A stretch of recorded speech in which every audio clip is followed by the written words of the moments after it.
It began with a simple discovery while cleaning out my late grandmother's attic. A doll, dusty and forgotten, lying atop an old weathered chest. Its porcelain face was cracked in places, its painted blue eyes too lifelike, as though they were studying me as much as I was studying it. The doll wore a faded lace dress, yellowed with time, and its small hands were curled in an almost beckoning gesture. I don't know why I brought it downstairs. Maybe it was guilt at the thought of tossing something that might have meant so much to my grandmother. I placed it on a shelf in the living room, thinking it would stay there until I decided what to do with it. That night, as I sat reading on the couch, I could feel its gaze on me. It was irrational, I told myself, but every so often I would glance up, half expecting it to have moved. Of course, it hadn't. It was just a doll, just porcelain and cloth. The first strange thing happened the next morning. I found the doll sitting upright on the couch, its painted eyes fixed on the spot where I had been the night before. I had left it on the shelf, of that I was certain. A shiver ran down my spine, but I convinced myself I must have moved it absent-mindedly. The days that followed were filled with small, inexplicable events.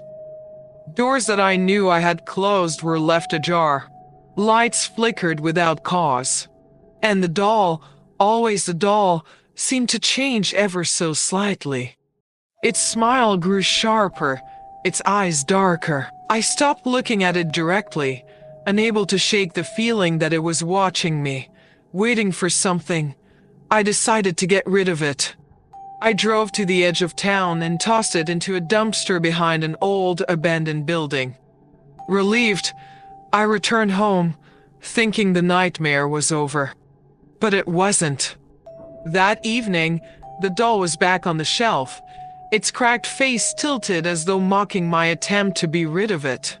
My hands trembled as I picked it up, its cold porcelain sending a chill through my skin. This time, I buried it in the woods, deep beneath the roots of an old oak tree. Surely it couldn't return from there. But it did. The following morning, it sat on my kitchen table, its expression more menacing than ever. I could feel its malice now, a palpable force that seemed to seep into the air around it. Desperation took hold. I searched the attic for any clue about the doll's origins, hoping to understand why it wouldn't leave me alone.